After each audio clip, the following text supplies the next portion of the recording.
Hey girl, hey, it's Tara Jones-Williamson and welcome back to my channel. If you are new here, hey girl, hey, do not forget to hit that subscribe button and also give this video a like.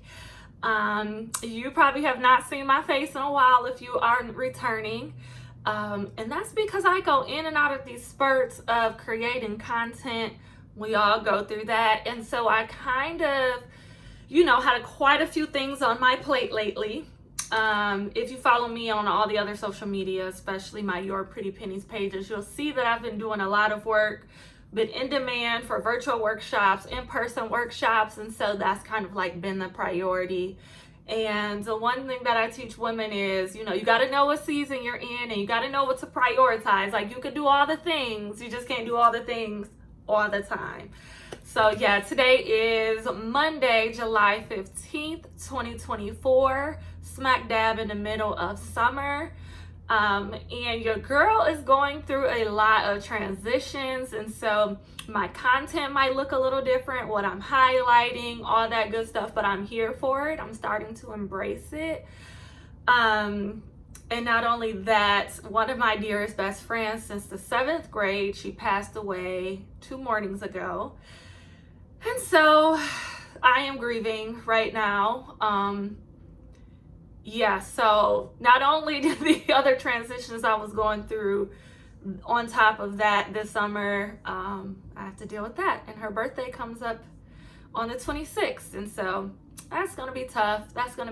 But with the Holy Spirit, I can do all things through Christ who strengthens me. So I am relying on that. I can do hard things. I can grieve and still be productive. I can be grieving and support her other best friends. I can grieve and support her mother. And I can grieve and support my other friends who we share mutual friends. She was a mutual friend of ours.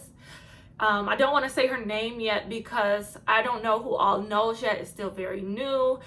And I don't feel like being bombarded with all the questions. Like, I just am holding her near and dear. I'm in a group chat right now with her other best friends and aka the bride tribe. When she got married years ago, we all were her bridal party. And so we all, once we heard the news, the same day we heard the news, we all was on a group call. We're in a group chat. We're sharing videos and like being there for each other, asking each other, what do you need? How are you feeling? That type of thing.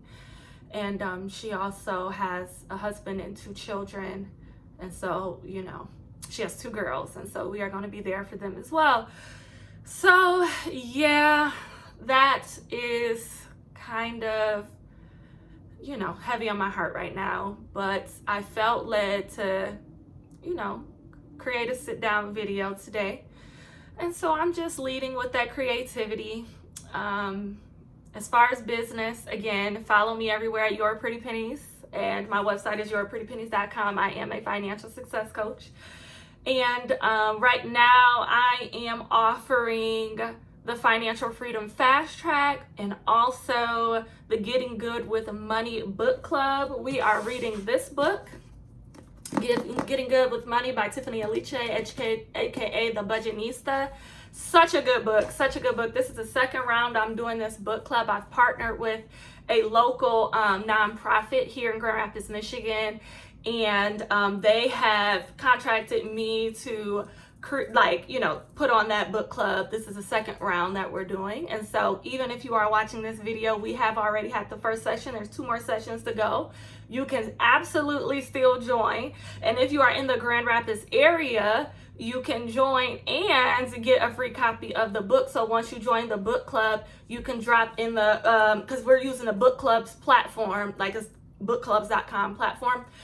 So they allow you to do messaging to the host, which is me, and also to others, like to the general group.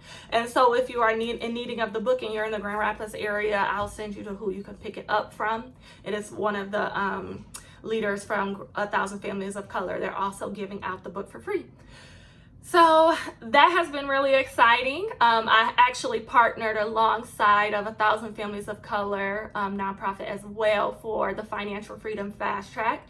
That is one of my signature group coaching programs, but they were like, hey, if we can partner alongside you and kind of half sponsor each person who's in the Muskegon County, Kent County, or Ottawa County who signs up, are those open to everybody in the world, we would love to do that. And so again, you can go to my website at yourprettypennies.com or click the link in the box where you can see my link tree and you can go directly to whatever you're looking for. But that has been really exciting. Like, we have about 30 students in there in the Financial Freedom Fast Tracks. We have about 28 people in the book club. And it's like intimate group coaching where we're talking, we're sharing, but you're getting coaching with me as well. And then other people can listen in and ask questions and get your same questions answered, all the things. I'm absolutely loving this dynamic. We're offering the Financial Freedom Fast Track again in September. Again, link down in the description box if you want to join for September, because for the Financial Freedom Fast Track is closed, right? We're going to be doing session 2 tonight. So that should be pretty exciting. What else do I need to catch you up on?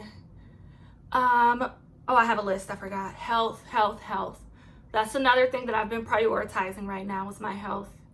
I am taking Wegovy because, y'all, my weight has been so freaking stubborn ever since I've had this thyroid autoimmune thing going on. I started to develop insulin resistance, even though I was eating how I was supposed to be eating. And so after working with the endocrinologist for the past couple of years, I kind of researched Wegovy, or the semaglutide injections. And I think Wegovy and, what's that other one called? Not Manjaro, because that's a different type. Wegovy, or y'all know what it's called. What? I can't think of it. The other one, put it in the comments if you know what I'm talking about. It's a semaglutide injection as well that helps with weight loss, and it works by basically suppressing your appetite, so you digest food a lot slower. You are able to successfully intake a less amount of calories, and then your body kind of gets used to that. So when you come off of the injections and you're at your goal weight, come off the injections, you maintain that caloric intake to where you maintain your body weight. And also there are some positives on blood sugar, insulin resistance, insulin production, all of that. And so for somebody who was diagnosed with pre-diabetes as well, that is going to be like a double plus. Like, it's like a double plus. And so so far I have taken 4. I take them every Monday at 1:00 p.m. And so today, right now it's about 4:30. It's 4:43 in the afternoon. And so I've taken the one for today. And so all of these are done. So I've taken my 4th injection today. Week 2 was rough. Week 1 was fine. I felt a little queasy and nauseous. I would say nauseous. I would just say queasy, but like a faint queasy. It wasn't like bad. Week 2, I ate some crap and fell asleep, and overate and fell asleep because I actually forgot that I was taking this medication, completely forgot. And I woke up and went to my workout class, and I got super nauseous in my workout class, and I had to leave kind of early. And then for the next 2 days, stuff was coming out of both ends. Let's just put it that way. And so once that was out of my system, the chips, and because I ate 2 candy bars and some chips, and then I ate a fruit smoothie. It was weird. I don't know what I was on. Come to find out, it was my time of the month, and I was craving this weird stuff, and I ate it, not even thinking about this medication, because you got to watch what you eat on it. And it did not go well. But ever since then, it just felt almost like a stomach bug where you throw up everything and empty out your digestive tract, and then you kind of feel back to normal. That's how that went. So it was fine. Lesson learned. I'm a lot more mindful of how much I eat and what I eat. I had to learn that mistake the hard way. And ever since that episode, which lasted about 2 to 3 days, I've been fine. Again, you might get a little queasy here and there, but nothing too drastic at all. When I started, I was 223 pounds. I'm now 212, and I'm on week 4. Week 4 started today, so going into week 4. So it's a slow, gradual weight loss, which I love, because in that way I can still strength train and do cardio and exercise my Peloton, and the weight can come off slowly. I won't have any extra skin. My elasticity can kick in while I'm slowly releasing the weight. That stubborn weight that I was trying to do every other way, but since January, and my weight wasn't budging. So it wasn't going up or down for a while. So I'm pretty excited about that I'm getting positive results using it. Again, if you have any questions about Wegovy, I can do a separate video if you want me to. Let me know in the comment section if that's something you want to see. And what else did I want to talk about? I think the last thing, sis, why didn't y'all tell me that when you get into the teen years, that is a motherhood transition like no other. Like, I thought you really start feeling the effects of being an empty nester, right? But I was a stay-at-home mom for about 14, 15 years, right? Like, ever since I had my daughter, I completely transformed how I worked, how I built my career, how I built my business to where I can prioritize being a mother first. And now I have a 15-year-old, a 14-year-old, and a 12-year-old, right? 15-year-old girl, 14-year-old boy, 12-year-old girl. And my oldest, she is in track. She is going into 10th grade of high school. We are thinking about colleges and scholarships and track and fitness programs and, just really preparing her to be an adult and an adult athlete, right? And then my son, he's into, which is so near and dear to my heart, he's actually like a senior counselor or called a young leader at a local camp, and really into being like a camp counselor and a leader and things like that during the summer. And which is what I did all throughout my teen years. I absolutely loved it. I went to every session and absolutely loved it. And so he is like a man after my own heart right now, but he's just like, his autonomy is just there. And even my daughter, my 12-year-old, she's a grandma's girl, which is what I also was when I was younger. So she loves to be at my mother-in-law's house, and that's exactly what I did. I was always at my dad's mom's house when I was younger. My grandma used to take me up to Baldwin, up to Idlewild, to trips.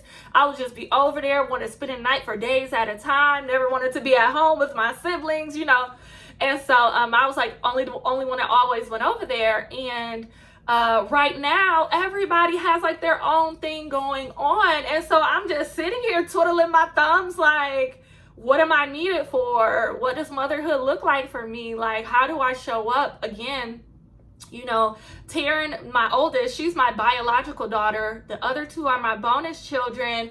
And so when my husband and I got married, they all were around the same age, but they were young. They were like 7, maybe 7, 9, and 10 or something like that. And so they were still babies, especially my youngest, Gabrielle. She was just so cuddly and cute and lovable and wanted to be up under me, wanted to be up under dad, wanted to be at home, and wanted to go everywhere I went, and loved when I styled her hair and everything else. And now they're just little humans. Like, they're little baby adults. They're not fully grown, not fully adults yet, but the fact is, as a parent, you have to think ahead on what you need to teach them now in order for them to be effective adults. And so that forward thinking, that foreshadowing, that planning on my part, I'm struggling with looking at them as adults. Like, they're not little humans that need me. Like, they can make their own food. They can pick out their own clothes. Like, they can pick and choose if they want to spend a night at their mom's house or over here, or if they want to play... what instruments they want to play, what sports they want to play. Like, they're little beings with their own choices, their own personalities. They're not looking at their parents that much anymore to make decisions. Like, they're growing into what you've been teaching them to grow into. But I must admit, as being a mom, I literally had to take a whole therapy session 2 weeks ago to talk about it, because I'm like, what am I here for? Like, I feel like I'm not needed. I feel like my worth in motherhood is depleting. And so my therapist was like, you're still a mom and they still need you. They just need you in different ways. And you just kind of have to, for me, I'd have to journal, I have to write it out. And so I just, took the last couple of weeks to really write out what these next couple of years are going to look like with, again, I have a 7th grader, 9th grader, and a 10th grader. So I got 2 high school students, preparing them for college. That is a privilege that I get to do, right? Preparing them for whatever sports or creative arts or gaming or whatever they want to set their hearts to. I get to help cultivate it, right? So it's no longer disciplining them and telling them what to do and don't touch that and sit down and go here, go there, go play. It's more like, what do you see yourselves to do in the future? And I get to help support that. So again, I'm still needed, of course.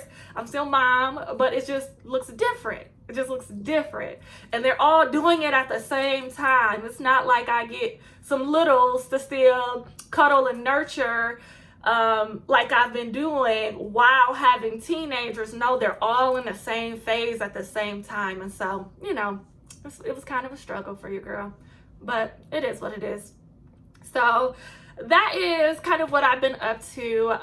Again, I'm kind of re-inspired to create more content from the place of where I'm transitioning into. I guess the content kind of stopped because I was in a transition period where it's just like, where am I? What am I supposed to be doing? Who do I get to become? What am I going to be my new hobbies and goals? And what am I going to be doing with my free time now that my kids are off doing their own thing?